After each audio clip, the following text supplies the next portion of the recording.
world, and welcome to another episode of the Mixtape Show. Now, it's always a vibe out here. It's always a good time. And today is no different than any other. And you know why? Because today I'm sitting with one of the most talented, beautiful artists to come out of South Africa. She goes by the name of TRUSTED SLK. TRUSTED, how you doing? Shout out on Dada. I'm amazing, man. How are you doing? I'm well. Thank you for coming through to the show, firstly. What an honor to have you here. And I think where I'm going to begin is where I always begin with people. Your love for music, your love for this game. Where did it start with you? So Don Dada, first, just a brief history. I grew up in a household that was full of boys. I'm the only girl at home. So I had two older brothers. Nice. So now usually automatically that means you're either going to like sport or like rap. Yeah. You know what I'm saying? Yeah. So I was fortunate because my oldest brother, he loved music, he loved hip hop, he loved rap. Okay. And my second, I say eldest and big brother to separate the two. So eldest loved hip hop, he loved rap, and then my big brother, he loved sports. Okay. So yeah, whenever they'd look after me, obviously when mom and dad is at work, they playing hip hop. Nice. They playing that D12, they playing that Obi Trice, they playing that good stuff. Yeah. Tupac, Biggie. So I kept on listening to that every single day until it got to a point where I was like, you know what, I also want to make hip hop. I mean, these guys are cool. I also want to be cool. Yeah. So when I got to an age of about 15, 16, which is grade 9, I decided, let me also rap, because I know if I rap, it means I'm going to be cool. Yeah, right. So why not? Yeah, perfect.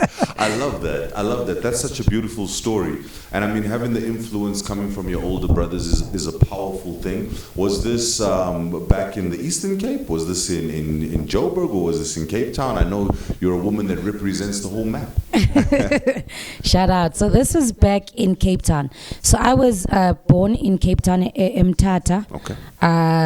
And then we left in 2001, 2002, we moved to Cape Town. All right. So I always say that I was born in Eastern Cape, but I was bred in Cape Town. Yes. And my rap is a Cape Townian style. Nice. So yeah, from about grade 9, that's when I decided to pick up the mic and actually write. That's quite a powerful statement, especially when you say that your rap is a Cape Town, it's a Western Cape style. Yeah. Now, I was telling this to another youngin that I was having a conversation with, and I was saying that hip-hop in South Africa, historically for me, it came off the boat in Cape Town. In 1994, we're talking about Prophets of the City, sir. And that whole movement that is Cape Town. And not just, right now I'm referencing the MC element, but Cape Town embodies the whole hip-hop culture, whether we talk about graffiti, b-boying, beatboxing. Yes. They have it all. And I think that's what makes you guys different to Joburg. What do you think is the difference between a Cape Town flow and a Joburg flow? So what I think the difference between the two cities is that a Cape Town flow is more bar for bar. It's more lyrical. It's more rappy. It's a more, let's meet in the corner and me and you can go. Let's cipher. Yes, let's cipher. But when I moved to Joburg, and I'm actually so mad at Joburg for this, Joburg actually made me sing more. It made me focus on the music element. Studio. Yes, studio, taking time in the studio, fixing that one note and making sure, you're going to repeat it until it's solid. 100%. So I actually, when I arrived in Joburg, I was still the rapper, every cipher, let's go. Yeah, I was even fortunate to be in a show that used to be called One Mic. I remember that. Yes. My homie was repping that. That's powerful. Which season? Do you remember which season? I mean, Fifi Cooper is a close homie of mine. Oh, yeah. Rashid K, also those are my people. Shout out. Yeah. So I was the only female in season 3, which is the last season. I was the only female to make top 8. Wow. So remember that show, it's 32 rappers. Yeah. And each round is 7 rounds. Let's go. So the bars have to keep on coming. Yeah. So that was when I moved to Johannesburg. But now, I won't lie, I've slacked a bit in the rap. Okay. Because now that I'm so immersed in Joburg, you will hear that my songs are melodic. I appreciate a good song more. Yes. Because I feel like that's what Joburg has kind of instilled in me. 100%. But when I'm listening to you, what I'm hearing is that now you've reached that threshold where you've become hybrid, because you have that competition spirit, you've got those bars, but you also have the studio knowledge behind you to perfect those 100%. Bars when you're recording them, and that's a very powerful tool to have. This is another question that I always pose.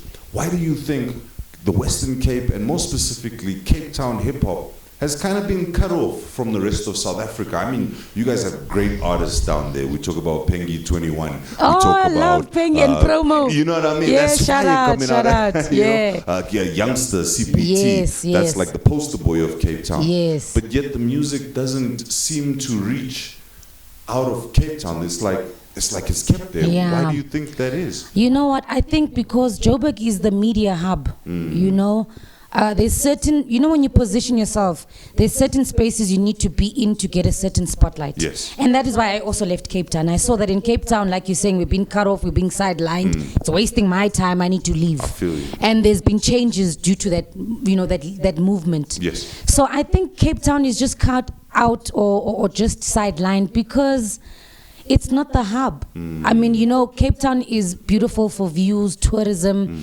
and mostly adverts. Yeah. Those are the things that you can, and wine, and movies and wine. Yeah. So that's what it's exporting, unfortunately. So music and hip hop is just like it's just there.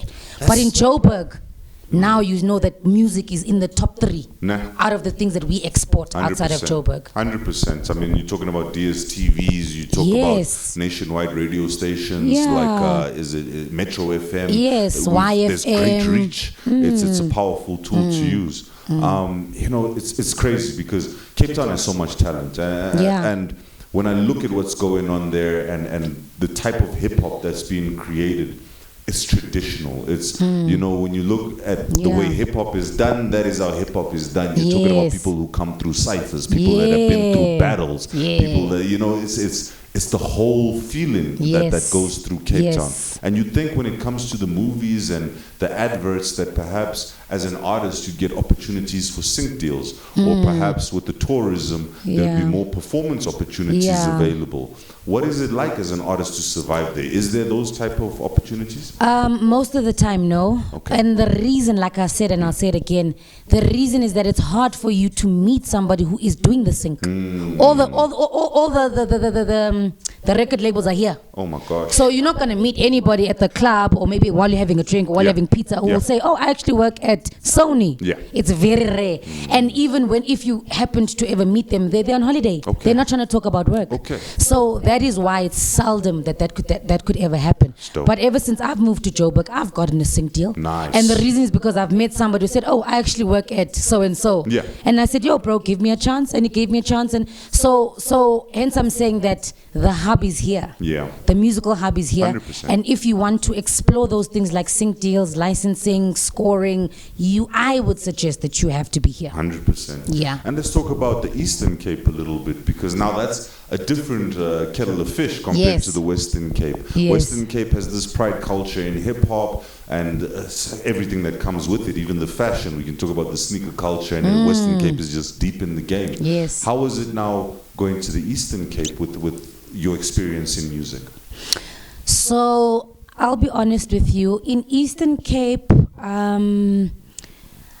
I'll be very honest with you. In Eastern Cape, I feel like they see me as a visitor. I see. Because like you said, I bring that authentic Cape Townian culture with me. They've got a different culture.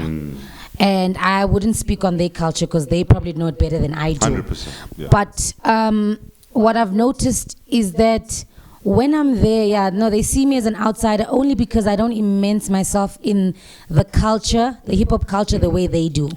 So no hard feelings, guys. Please don't start problems. But in Eastern Cape, they like the leaning, the laid back. You know, under the herb. Let's go. Leaning. So that's not my kind of vibe. So when I get there, it's just like, okay, cool, guys, let's work. I just released an album actually about a week ago, and I worked with I think 2 or 3 Eastern Cape artists, and they absolutely killed it. Let's go. But when I'm there, for me they're too relaxed, and it's just not my vibe, unfortunately. But by virtue that I'm also from Eastern Cape, I'm part of it somehow. 100%. And if you look at it in terms of sound, I would say Western Cape is grimy. It's West Coast. More grimy. It's like California rap. That's why you get me. It's that street. It's real. Joburg, Atlanta, it's that southern rap. It's shiny. It's, you know, we're trying to make money and sell this movement. Exactly. It's a different vibe. East Coast? East Coast, I would say it's that Lil Wayne, the leaning Lil Wayne, the leaning Wiz Khalifas before they started gymming. Yes. And also they also love this like these the babies. I see you. So yeah. So it's very south. The calmer side of music, I would say. Okay, that's beautiful. The auto-tune side.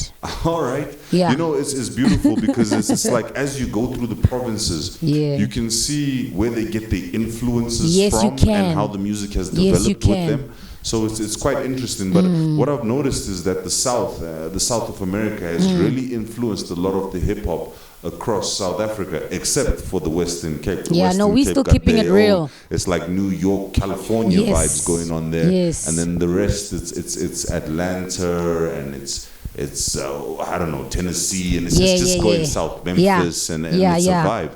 When you came to Joburg and now you're having to adjust to this whole thing, and I mean, you're going through these rap battles on TV, which is a world that not a lot of MCs can even hang their hat on in Joburg and say 100%. That I've been there and done that. Yeah. How was it adjusting for you?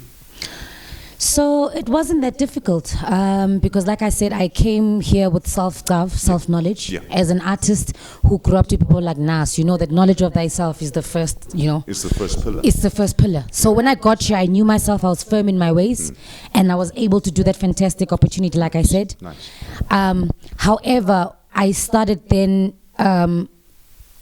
intaking my surroundings because I feel like as hip hop artists, you report back on your surroundings. 100%. So I was then able to immense myself. Because okay, Joburg is a city like this. It's a fast city.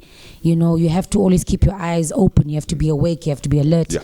So with me getting into the studio and simply reporting back on that wasn't difficult. Nice. You know what I'm saying? Yeah. Being in a new environment is just like it's like a new pack or new topics for you to actually explore. 100%. So for me, it was just I'd say a walk in the park. I love that. It just expanded your catalog. Yeah. That's beautiful. And then looking at the industry in Joburg, it's not, in my opinion, it's not really so much based on talent. It's more about who you know and not how good you flow. Yeah. In the Western Cape and everywhere else, we want you better flow. Yes, sir. But in Joburg, you better have some homies. Yes. Because it ain't gonna fly. Yeah.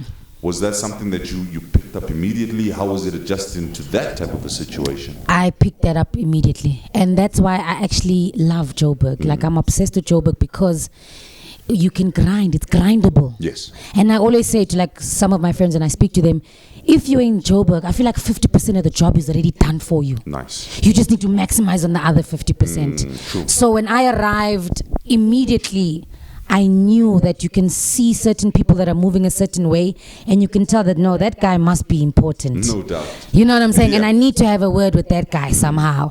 And yeah, so you being able to identify that, you then know what your goal, your short-term goal needs to be. And yeah, man, like you said, if you've got the bars, if you've got the self-love, you can be able to talk to anybody and see what's going to happen from that conversation. Nice. Yeah. So that wasn't a difficult switch for me. Beautiful. I love that because a lot of artists, it's a struggle for them. It's a culture shock. It's a different vibe. Yeah. And speaking of that, being a woman in hip hop, how is that? Because a lot of when I speak to the lady MCs, they're like, look, this is a very male-dominated genre. People are egotistical, testosterone's flowing. Yeah. When they speak to women, it's always to seek some angle of an advantage over them. They want things more than the music. How has it been for you adjusting to that? You know what, Dada, I'm not going to lie. I'm not going to get on this platform and lie. Yeah. For me, it's been chilled. Nice. I've faced other challenges, of course, because everybody faces challenges as a musician, but they've never been challenges that are out of the ordinary based on my sex. Okay. Maybe it's because I'm ugly. I don't know. Perhaps it could be. No, you're beautiful. No, I'm joking. But what I'm trying to say is that, no, for me, it's been kind. Nice. But I also think it's because I'm firm in my ways, and I know how to also deal with those kind of situations. Nice. I think sometimes it also like hi Gabi, but sometimes you need to be able to deal with certain situations. Yes. And when you when there's conduct that is unwanted, sometimes you also have the duty to make it known that I don't want this conduct. 100%. Because when you tacit or you're compliant or you keep quiet, it becomes a problem. True. Because the perpetrator will keep on going and keep on pushing. Yeah. So I've been the type of person, like I'll tell you, like I'm always punctual, and I'll tell you, like, bro, we said we're gonna start working at 6. It's 6 now. Yeah.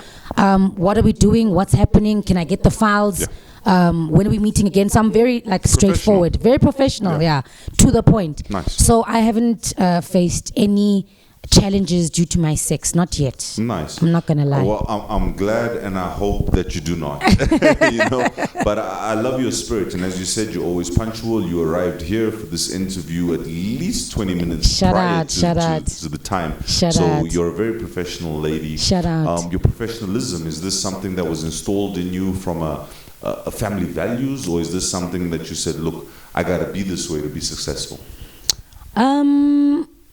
Well, I won't. I'll say I made it a thing. My family values, obviously, they are very punctual people. Yes. They're my role models. Yes. But it's just, like I said, it's just knowing what you want. Nice. When you know what you want, you know what you have to do to get there. So it's very simple. It should be. Well, for me, in my head, it's very simple. Yeah. You know, I wanted to be here. That's why I was here 20 minutes late. 100%. I have an appointment tomorrow. I'll be there early because I want to be there. Yeah. And I should be fortunate to be in these spaces and grab all opportunities with both hands. 100%. You know what I'm saying? Yeah. So I think that's what it is. And also, just to touch on the female thing you spoke about, I'll be very honest. I also believe that as a female, Yeah. I don't have as much time. I know some people might be like, oh, don't say that, blah, blah, blah, blah. But I honestly look, like sometimes I'm being honest with myself. I tell myself, yo, look, I'm a female rapper, and there is a time limit for me. Okay. You know what I'm saying? So I can't slack. Because if I'm going to slack now in my 20s and 30s, do I expect to blow up when I'm 50? That's ridiculous. Yeah. So I need to be vigorous now, so that when I get to a certain age, I can then slack. 100%. And nobody's going to say anything about my slacking. 100%. And you know what? You just brought up something that I find to be a very interesting topic, and this is this age limit that's been imposed on us in hip-hop. And the reason I find it so interesting is because hip-hop, not so long ago, was celebrated for turning 50 years old. Yes. It's a very young genre, it's a young right? genre, indeed. So the OGs in this genre, I mean, we can talk about Rakim's, MC Light. MC Light. We just lost, was it DJ Cool? No, African Bambada. We just lost a member from the African Bambada crew, which is the people who they credit for creating this whole hip-hop movement. Do you think that it's fair that they say hip-hop is a young person's genre? Considering that artists like Eminem, Snoop Dogg, 50 Cent, all of these people are in their 50s or 50 plus, Dr. Dre, these are all OGs of the game. When they perform, it's filled up with the youngins and the OGs. People are loving their shows. Do you really think that hip-hop is a genre that has an age limit similar to like pop? Well, first I have to say no, because come on, it's music. Music is sonics, so I don't think it really has, an age 100%. group. It's sonics, and with people, with people like 50 Cent, Snoop Dogg, we need them. We can't say it's a young person's genre. We need them to help us evolve. 100%. Because they've also evolved and they've seen like literally the different stages.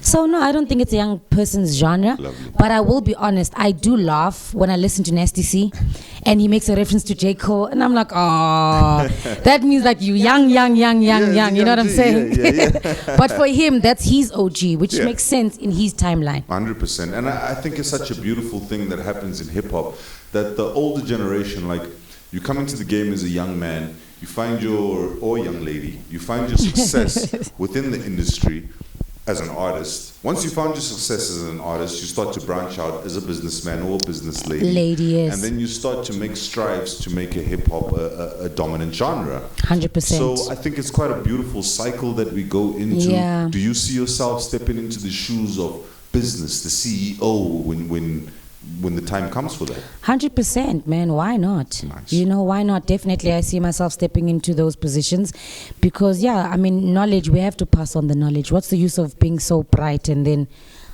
hiding the knowledge under your mattress. True. That's ridiculous. Yeah. So yeah, definitely. And I actually aim to be a CEO actually very soon, sooner than later. Power. Let's do that. I'm with you. I'm going to be buying shares in that company. Why not? Or if you're running for mayor or something, Are you going to vote? I'm with you on that one. Because we need people that have a passion for what they're doing. Yeah. Sometimes I believe that people use hip-hop and they use music as a stepping stone. So they're more interested in selling their fashion line, or they're more interested in being a socialite. And so the music is a stepping stone to get them to that position. Yeah. Myself, I'm a purist. I believe that music is the position I want to be in. There is no larger position for me. If there is things that offshoot from it, that's a beautiful thing, but music is my main cause. I think I respect that big time, but I'll be honest, like, I've come to a realization that we're in a third world country. I've realized that, like I said, I'm a woman. Yes. So I have to be real, like I have to be honest. I would have loved for music to be my only thing, and it's not too late. Yeah. But hey, it's tough. The economy is not looking good. Difficult. Things are getting worse. Yeah. You know. Yeah. So I always encourage, and I'm gonna be honest about this on live camera. You need a plan A to Z. Of course. I'm not even gonna say a plan A and plan B. Of course. You need a plan throughout the whole alphabet. Yeah. Because you know things get crazy, man. Yes. You Yeah. know. Yeah. So yeah, shout out to you for being a purist. I wish I could have stayed a purist.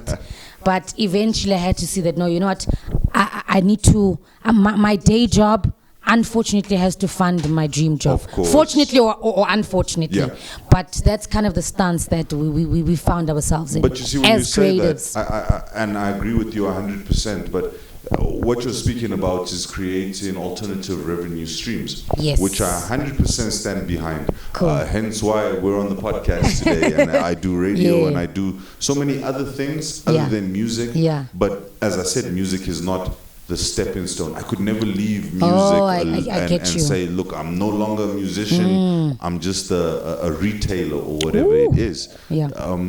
When you look at your music and the career that you've, the energy and the time and the money that you've put into it, could you ever step away from it?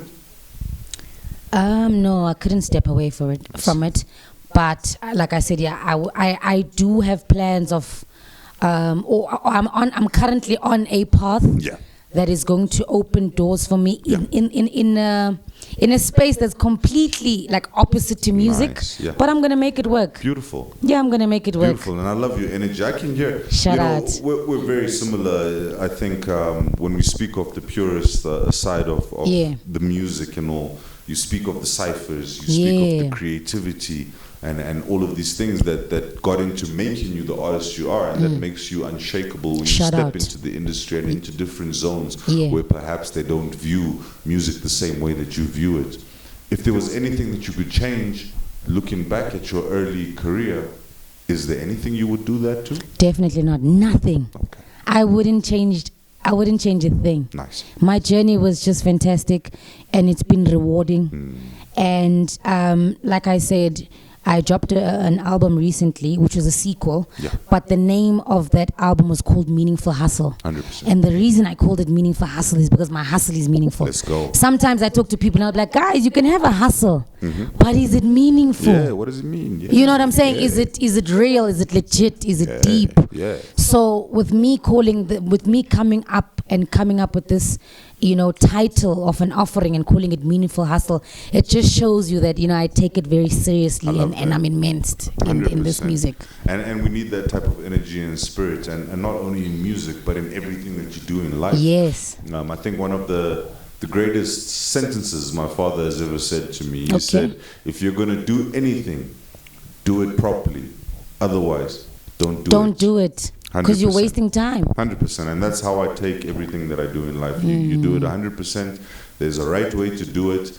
And if you don't do that, then just leave it alone. Exactly. That's how I feel about it. Shout out. Your writing process, how does that go about? I know everybody's different when they're creating their music. Some people, they meditate alone. Some people are quick. They don't even write. They just step on the mic. They're loading I've met those animals. I've met those animals. What's your vibe?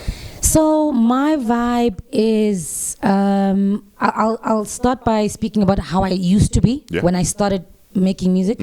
So how I started was I would write first with no beat, and then, like, you know, when you try to force it on a beat, mold it in onto the beat. But that's obviously when I was very young. But now I need the beat. The beat brings the lyrics.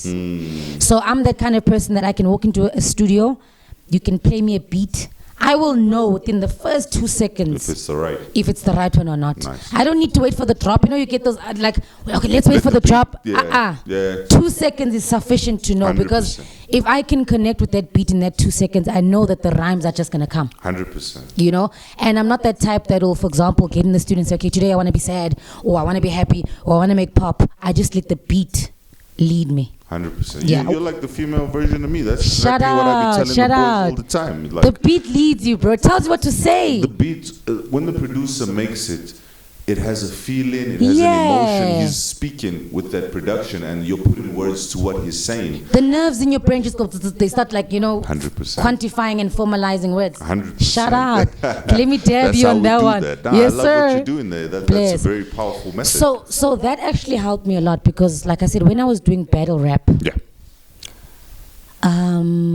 there would be obviously, usually when you battle rap, sometimes you go a cappella, but sometimes you have to rap on a beat now. 100%, They played for 5 seconds and you need to go. Jump. You know? So that also really helped me a lot, because, like I said, the first 2 seconds I can feel the flow, and the words have to come. So in battle rap, it's obviously different, because in battle rap, it's usually dissing. Exactly. You know what I'm saying? It's not just random rhymes. No. It's I look at you, you look at me. And we're going hard. We're going hard. Yeah. You know what I'm saying? So it really helped me, because now my brain is able to just look and move. You compute. I compute. Yes. You know? Yeah, but it's not easy. We make it sound easy. Me and Dada are making it sound easy, but it's not. No, it's not at all. Yeah. And, you know, one of the amazing things, because I can hear when you're saying it, is that you're off the cuff. You're making these words up. You're making these verses up. It's just coming to you. You're channeling energy. You're putting it out there. Sometimes when you do radio interviews, do you perhaps recycle verses? I know some rappers recycle verses. They're on that pick it up swag, and they give you you know what I mean? So how do you feel? I do recycle. I will put up my hand for the recycle people's list. There's nothing wrong with that. There's nothing wrong with that, 100%. I mean, like I said, if it quickly pops up in my mind, why not? Second of all, I wrote that. It's my It's my like it's your intellectual property. It's your IP. Yeah, exactly. And second of all, sometimes, remember you said a word earlier, and you said we've got our ego sometimes. Yes. So sometimes you don't want to risk your ego in the moment. 100%. Because, like I said, I can spit right now off the bat. But if I feel like I'm not in the mood to choke, or I'm not in the mood to, you know, talk a lot and then fumble, I'll be like, no, I'm not comfortable in actually dropping a freestyle right now. You know what I'm saying? Because you must know, the freestyle or free verse, anything can happen. It's a no man's land. That's true. You could fumble, you could choke, you could get distracted. So sometimes my ego will be like, you know what, I'm going to use a free verse right now. Nice. Because I'm comfortable with it. I know it bangs. I wrote it, so why not? And what's your take? Like, well, you know, for me, it leads to the definition of freestyling. What does freestyling actually mean?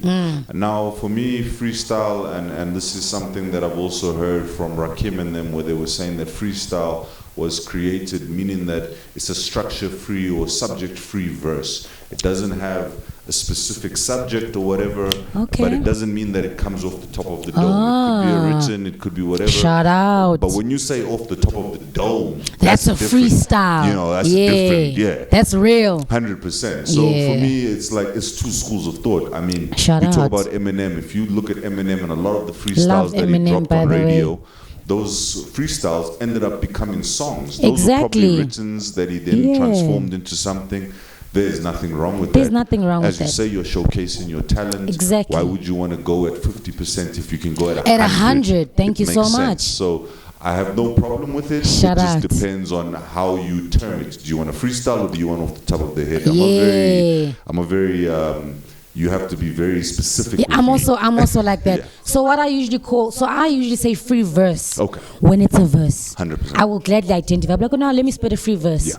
Because then it's a free verse. Exactly. Top of the dome is top of the dome, and then freestyle is just, let your style run free. Exactly. So shout out. And how do you feel with the younger generation out there? I mean, hearing where you come from is exactly like me, ciphers, battles, and all of this, and it feels like a lot of these things have changed. It's not really happening, and that's not to criticize what's going on with the young generation. They're still making beautiful music. Music always changes and evolves, and for me, what they're making is beautiful. But do you feel that they're lacking a specific skill set that previous MCs dating all the way back to the beginning of hip hop had?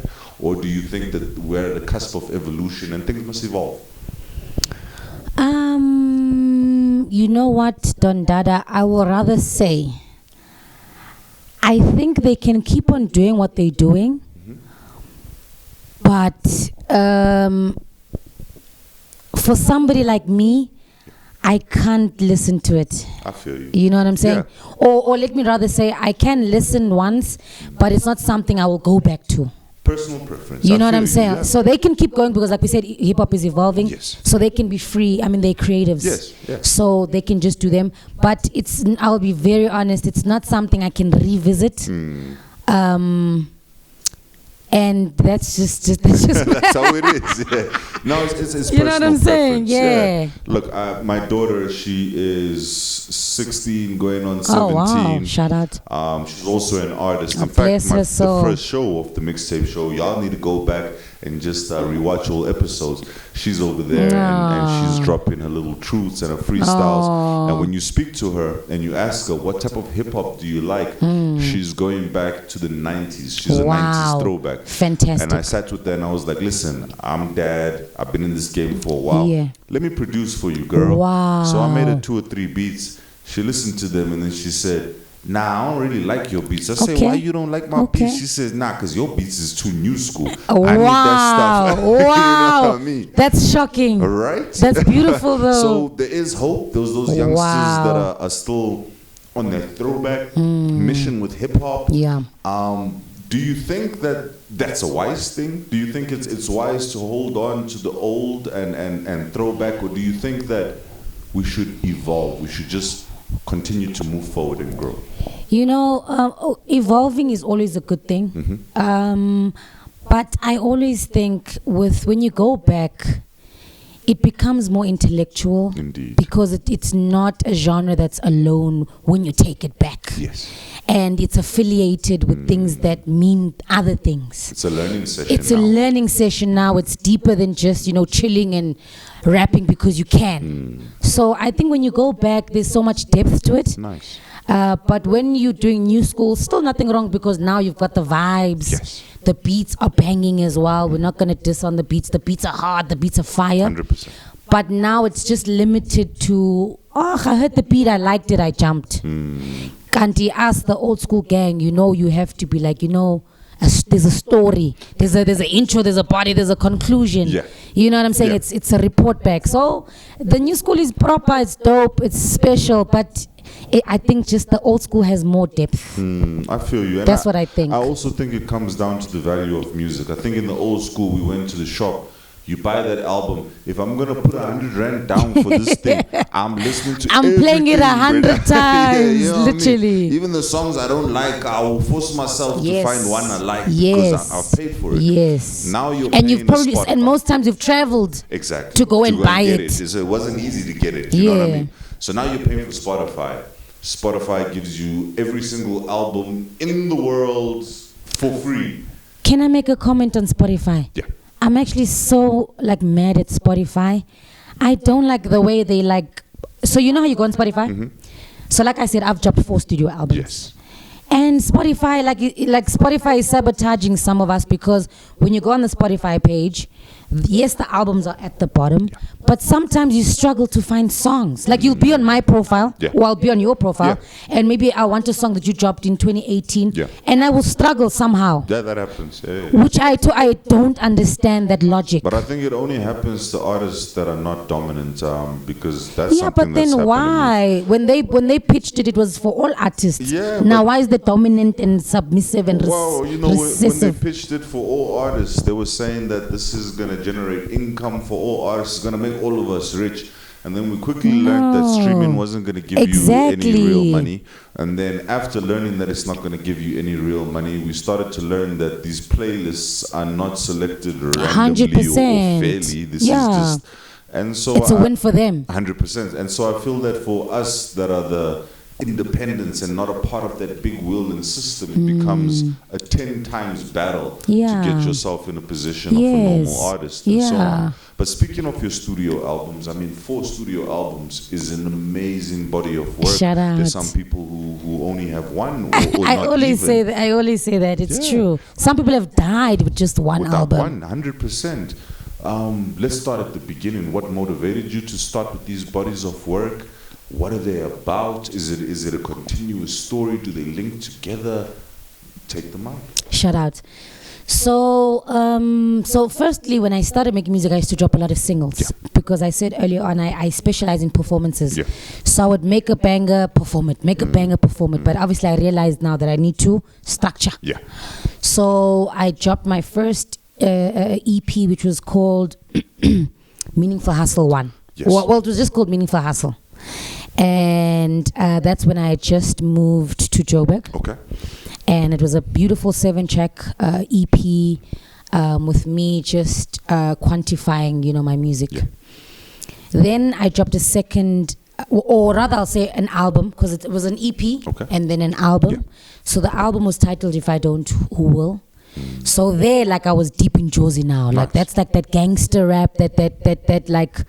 Like, so basically, if you're somebody from Cape Town who knows me from Cape Town, if you listened to my If I Don't Who Will, you'd understand Joburg 100%. and what I'm going through and what we're going through. Power, And I got amazing features. Going back to the question you asked me earlier on about, you know, placing yourself in certain positions. I know in If I Don't Who Will, I managed to work with a lot of artists that are established because I had my mission and vision was moving forward. Lovely. I then dropped a 3rd studio album, which was a collab project with Pierre Nerd. Shout out to Pierre Nerd. That one was called Deep Down, and it was also melodic by nature, which was me immersing myself more in the melodies, more singing, more wedding vibes, more bar, you know, like cafe kind of music. Because like I said, in Joburg, you start seeing, okay, there's this sector that I haven't focused on. So you then start saying, okay, now I need to make music for these guys. Now I need to make music for these guys, you know? And then my 4th one was the one that I dropped on the 2nd of May. And that one was now the sequel of Meaningful Hustle 1, which is called Meaningful Hustle 2. Powerful. We're going to get back into these albums and we're going to talk a little bit more about them. But for now, we're just going to take a little bit of a bamboo break. I see my glass is almost done. Yours is Mine done. is empty. So we're going to take a moment. And when we get back, we're going to get back into the juice of the situation with Trusted SLK. It's a vibe right now. It's a vibe. The Mixtape Show. See you in a moment. Boom.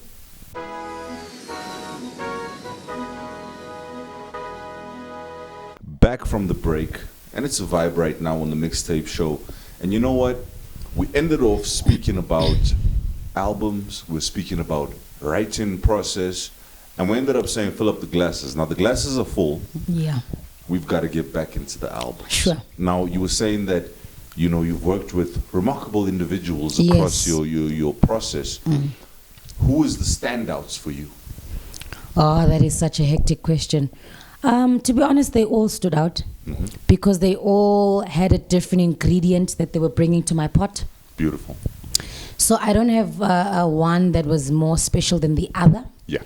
But I will comment on Pierre Nerd because we made a joint project, just me and him. So I would rather, our energy is just, you know, connected. And he's amazing. He's definitely amazing. So with him, it was just so much easier because he was actually taking me out of my comfort zone and bringing me into his melodic world. And it was just a blessing for me to actually acquire all of that knowledge. So we had a joint EP called Deep Down. Okay. And it was just, the sonics are just beautiful, Power. the harmonies. It's like a painting. Like as you listen, it's like you're painting. That's beautiful. Canvas starts empty and You just know what I'm gets saying? And then filled it up. just gets filled up. Definitely. Beautiful. Yeah. Beautiful. But thank you to everybody, man. Thank you to every single person that's ever contributed to my music career, whether verse, or hook or anything like that, man, because you guys just do the most on these tracks. That's powerful, and I want to say that you're one of the very few that's come on the show and thanked everyone in part of their project. Usually people speak of their projects, but they don't speak of the people involved. No, man. How powerful or how large is the team? Now, this is something that I always say to the young guys when I'm talking to them about music. I say, listen, whoever is your idol, he does not work alone. Kanye West, Yeah. he produces, he raps, he sings. But you look at Kanye's credits, and The those credits are full of songwriters. people. Yeah. How do you go about your process? Do you get together the team? Do you first conceptualize and then say, okay, these are the people I need for the team? How does this work for you? So I'll be very honest. I love being independent, first of all. So I like doing everything myself. Nice. But as far as I can do it myself. Yes. So usually I come up with my own plan, my own strategy, and my own moves first. Nice. And I am a person who learns from my mistakes. So to be very honest with you, most times I prefer having a one-time relationship with people, musical people, because then it's seldom that I'll get disappointed if we rock one time. I like what you're saying. You know what I'm saying? Yeah. Because like you said, creatives are crazy. They've got egos, and some of them, they have this thing of hogging. Now I hate a hogger. Yeah. I hate a hogger. Yeah. Because like I said, we're running on time. You can't take something and put it under the bed. You're not going to get rich off putting something under your bed. Right. So I'm a very, like, for example, production side. Hence, I looked at the camera and I said, thank you for everybody's contribution, because I've always tried to work once with a producer, because the minute you try to bring a producer close to you, they start slacking. They start hogging. Becomes a different They start world. working on the vaults, and things start slowing down. And I don't like slow-paced things. 100%. You know. So basically, my process is that I decide how I'm going to work. So, for example, before I work on an album or an EP, I'll never say, for example, it's going to be a 7-track EP. No. I go to specific studios, work, either bring beats or get somebody to send me beats. We work. And then it'll hit me that, okay, I've got enough music that is in unison for the ideology that I want to put out right now. I'm bringing it together. This is an EP, this is an album. Powerful. And so yeah, that's my. So then, once I've gotten the operation with my multiple producers, I give it to one other producer who will then mix and master. Lovely. Usually, the other producer will just premix. Okay. Take it to one person. He then premixes and masters everything, because he's going to have the overall ear. Yes. He gives it to me. I hit up my distribution. So earlier on, you spoke about Pengi. I was actually on the same distribution with them. Oh, wow. Yeah, they joined my distribution later. That's awesome. But I'm no longer with that distribution. It was a distribution company from the UK, so shout out to them. Okay. But I've now switched to a new distribution, which is Slicker on Life. Yes. Shout out to Slicker on Life. So now, then I'll hit up Slicker, like we discussed. They're my host. They will then agree to host my music. Yes. And I know that's done. Yeah. And then I host my own events. Nice. I host my own listening sessions. Nice. I host my own launches. And then I shoot the video, get a videographer. And like I said, even with videographers, I switch them around. Yeah. Because when you keep one, the problem starts. And I don't want to be a hater, guys. Please don't take me as a hater, but you guys know how you guys are. So I then get a videographer. We shoot, I drop. We shoot, I drop. Yeah. So I would love to have a team, but I'm also a pessimist. So I always, like, the negative things will get into my mind first before the positives. So the team vibes, people become sloppy, people become slow, people want you to lead them. Yeah. Then when you lead them, they want to be led. So I don't like repeating myself. Yeah. Also, I have a very loud tone. sometimes when I speak to people like, yo, Don Dada, can you please pass the boomba? You'll think I'm shouting or yelling at you, but I'm just really passionate about what I'm saying. So I to avoid all of those things, I just keep my team small, and I just reduce it to me and my boyfriend. Yeah. And then we just push everything after Beautiful. that. Honestly, bruh. I don't know how you've experienced like people and creatives, dog. What you're saying is 100% true. Artists are very temperamental. Yeah. Very delicate people to interact with. So they can change at any given moment. And it becomes a problem, especially when you're trying to do something on a professional level, because you need consistency. And you time don't need constraints. that switch up. 100%. So I feel what you're saying. I also feel, look, I used to play football, right? Okay. And I left football because at the end of the season, we got to the awards ceremony, and like people were getting awards. Oh, you were the top goal scorer in the team. Yes. And this and that. And they were like, oh, we made it all the way to the semifinals. And I was like, the semifinals? I didn't even know we was winning, bro. Because I was playing in defense. I didn't even know that the team was. I was like, man, Brita, I don't know what's going on. Yeah. And I made a conscious decision. I said, you know what? I would rather rely on myself than to rely on other people, because these same people that could take you to a win could be the same people that take you to a loss, and you don't even know what's going down. And so music and skateboarding, I used to skate, became one of the things that I said, look, this is all about you. If you suck at what you're doing, it's because it's on you you. suck. All right? And so that's how I approached it. But I love how you're saying that, you know, when it comes to your music, you always trying to maintain a control for the direction of the project that you're pushing out. I mean, you spoke about a project where it embodied the life, the street life of not just Joburg, but South Africa. If you're in the streets, you know I go on with this. You know what I mean? Yeah. Do your projects follow similar veins? Do all of them have those type of themes? How when you're creating your work, do they work? Do they have like I say, a theme that they follow, or is it some people just prefer to make banger, put the banger out? I call that a compilation and not an album. No. But yeah. Nah, I have a theme.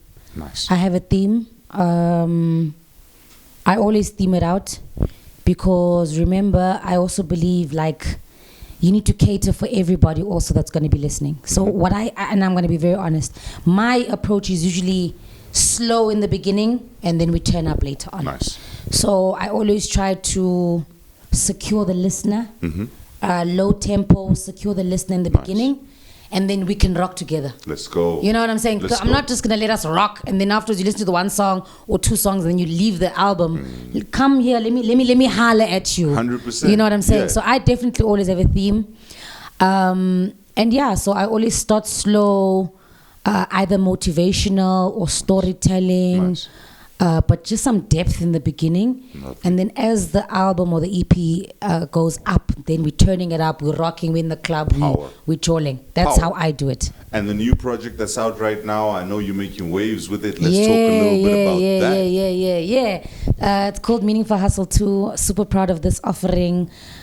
Because last year, 2025, I didn't drop the whole year because I was cooking this. Let's go. So I'm super proud. So like I said, it's an 8 or 10 track EP. Sorry, I forgot, because we do forget. We do forget as well. Yeah. But I think, it's like the first 5 tracks are also, like I said, slow, storytelling, building up, motivational, and then from track 6 up, it's like super turn up. Beautiful. And if people are looking out for some features, what can we expect on there? Features. So what I did on this album, I worked with the youngins. Let's go. Yeah, because like we spoke about the new school. Yes. So they can look out for artists like PF Leonard. Nice. They can look out for Kevin K. They can look out for King SMS. Let's go. And they can definitely also look out for Tlure. Shout out my nigga Tlure. That's the boy. Shout out my nigga Tlure. Tlure. So yeah, man, it's a beautiful album, and I wish everybody could just listen to it. I hope they do, and if they want to, that's the wrong statement. If they have to, because we're gonna make them listen Shout out, to it. we have to. Where can they find it? So it's on all digital platforms, Spotify. Apple Music, everywhere. It's available everywhere. You just have to type in TRUSTED SLK, and everything will just pop up. Like I said, it's called Meaningful Hustle 2. And yeah, man, there's a whole lot of catalog for you guys to just listen to. Beautiful. And, as we were speaking earlier, we spoke about how you come from the home of hip-hop, the mother city, as they say, you know what I mean? And then you've moved on, your distribution is now with Slicker Online, which is coming from Slicker on Life, Camp. sorry. Oh, Slicker on Life. So that's coming from Squatter Camp. Yes, yes. I mean, Squatter Camp, when we talk of South African hip-hop, that's royalty, that's up there. Squatter Camp, Cashless Society, Prophets of the City. Yes. We're talking about the monsters in the industry. Yes. How does it feel to be carrying that torch from hip-hop royalty? It feels good, man. It's a blessing. Nice. It's really a blessing, and it just goes back to opportunities and grabbing those opportunities. Nice. And like you said earlier, just being fair also with the opportunities. Yes, so I'm very great. Slicker on Life, I mean, he's like a mentor in the game. Yes, he is. He's yes, a very humble guy. You can speak to him about anything. Yeah. And he just makes this industry a warmer place to be. He really does. Yeah. When I was younger, I think I was about 16 or 17, there was a place in Santon City where they used to cut hair and do people's hair and stuff. I can't remember the name of the place. I'm gonna have to refer to my mom's real fast. Mom's, that place where they used to do people's hair and cut the hair. What was that place? Hair Images in Santon City. Okay. Hair Images. And I used to go there. They used to do my dreads, Shout little out. twist and all them vibes. Yeah. And I think every twice in a month, I used to run into Slicker in the building. Wow. He used to come through, and I was like, man, that's the boy right there doing his thing. It's a legend. Right? But for me, the brother from Squatter Camp, who was really my guy's Lebu. I mess with Lebu. Ach man, shout out. Right? Yeah. From Squatter, who's your favorite member? That's a hard question. It's a hard question, but I loved them all. Right? Yeah. I mean, come on. It's a crew. A crew is essentially supposed to, everybody's supposed to bring Shine something together. differently. Yes. So I like them all, I'm not going to lie. And I wish I was in a crew. Dude. But that's like a fantasy. Yeah. A fantasy I don't want to come. Real, you know what I'm saying? I fantasize. Yeah, I wish I was in a crew, but I'd never be in a crew. Yeah. Insofar that like life is so much easier when you're in a crew. You write one verse and the song is done. Bro. The other homies come on, they jump, they kill They it. just do, yeah. We jump on stage. There's 20 of One us. We're verse. killing It's it. easy, yeah. You know what I'm saying? Everything's easier. Everything is easier. Yeah. So I felt like all of them had a great contribution. The same way in D12. If I had to ask you in D12, who was your favorite? All of them rocked. I mean, when you say that, right? My bad. Everyone gonna choose the obvious guy. For me, is gonna be Proof, but you can continue. Eminem is my guy, of course. I would definitely That's go what with I say. Eminem. He's the obvious, yeah. but I love Proof. I feel like Proof even influenced him. He gave him that energy. Yeah. But I don't think there's many that's gonna say Bizarre. Yeah. But he wasn't bad either. But he like was a you said. comedian. Everybody gave what different, they needed to. 100%. So Squatter Camp was just, they were amazing as a unit, and that's it. And I feel like it's like now, because now then we have to go to Wu-Tang and say who was your favorite in Wu-Tang, and it's just like no, don't let's not even go there. Let's just keep it as it is. It's like you read my mind, because I was about to say Squatter Camp to me felt like our Wu-Tang Shout clan, out. and for me, rest in peace to the big man himself, Flabba. That was ODB. Yeah. That was a powerful, amazing MC that the industry really misses. I think even today he would have still been dropping verses and still been standing out as being one of the elite MCs in the game. Yeah. If you had to give a message to your younger self or to someone similar to you, they're looking at this interview, or they're listening to your music and they're saying, "Dang, I want to be just like Trusted SLK." What would you say? I would say chase your dream. Nice. Chase your dream. Nice. Follow your dream. Set out your goals, but have fun while you're trying to get to those goals. And don't let anybody stop you. Right. Don't let anybody stop you. That's what I would say to my younger self. Yeah. Just 100%. keep on going, bro. You know what I'm saying? Like, just keep on going. You here, you born, you might as well just keep going. 100%. You understand what I'm saying? Yeah. Yeah. Look, the road is long. The road is long, bro. I always tell people this is a marathon. You can't win if you stop halfway. Just keep pushing. Yeah, and it's a journey. Like, whether you like it or not, we were meant to be here for the journey. Yes, ma'am. It's actually not about the destination. Yeah. It's about enjoying and just going through the motions. That's what it's all about. Of course, obviously, we don't like, it's like a roller coaster. Sometimes you don't like when the roller coaster goes down. But for you to actually appreciate it going up, it has to go down. So just enjoy the journey, bro, because the older you get, when you look back, like, you laugh at everything. Nothing was as bad as it seemed. Nothing was as bad as it seemed. Yeah. You know what I'm saying? But you have to overcome that, and you have to be ahead of that to be able to look back and be like, that was literally nothing. 100%. You know? 100%. And I'm going to ask a question, because myself, when I went and I studied sound engineering, one of the things that I studied in sound engineering was first year law. Oh, right? okay. So this is contractual law. We had to tie it into our attendees. Shout out. And I'll tell you one thing. It made me very conscious on the way that I pen my bars, because in law, everything matters on the way that the sentence is constructed. Yeah. A comma, a but. All of these things can change the meaning of the sentence, can change the way that it's going. Now you're a lawyer. You're not even just someone that studied law, but you're past it. You've become a practicing lawyer. How has that enriched your music experience?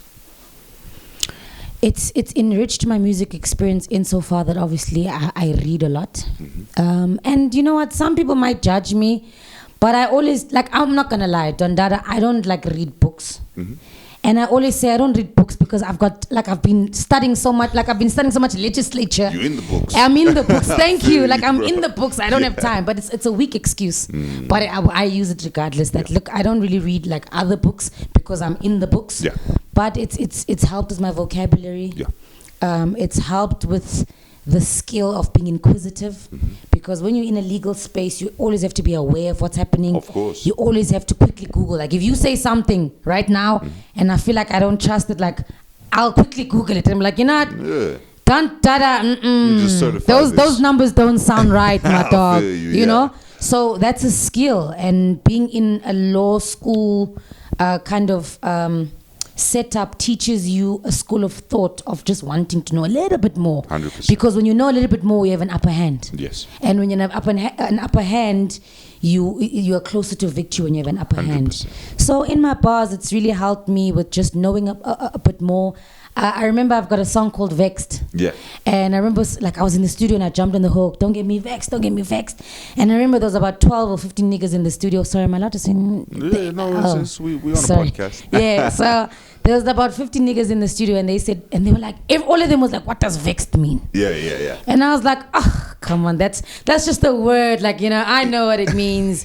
So it really just helps you in getting your message across, but being spontaneous with the words. Love that. Because, I mean, the longer you stay in hip hop, you need to be creative with the words. 100%. Otherwise, you'll start repeating the same thing over and over again. 100%. So the more vocabulary you have, the more you can actually say the same thing, but you're just being spicy. Wow, you know, Trusted, you're a lady with so much experience. And if I was the people out there watching this interview, I'm going to book you for my shows. Please I'm going to bring you through to what we're doing. Shout out. How do we do that? Can I get your social media handles? So it's quite simple. It's Trusted SLK everywhere, guys. Literally, like I said, on all DSPs, on all social media platforms, Trusted SLK, TRUSTED SLK. If you guys would like to email me, that's also fine, trustedslk@gmail.com. And yeah, like, I'm always on social media, so you'll literally get a speedy response. So yeah, please book a girl. What a vibe, what a vibe. Shout out. We definitely must. I just want to say to you guys out there that we have had an experience with one of the premier artists in South Africa right now. Please follow, please listen to the music, and please support, because this is how we grow our industry. I want to say thank you for spending your time with us and coming through for the interview. You're such a blessed individual. Shout out. We wish you the very best for your career. May you grow and glow, and everything becomes bigger and better from here on out. Thank you so much, Dada. Blessed love. To the viewers at home, it's been a vibe. It's been a mission. But you know what? As I always say, a good thing has to end somewhere. And unfortunately, for this week, this is where it ends. But it doesn't really have to end, because like I said, go and follow Trusted SLK. She's got the vibe going on. Or go back on all of the episodes and enjoy what we've done before. For the mixtape show, this is Dada, showing you love and respect. I'll see you again next week. Brah.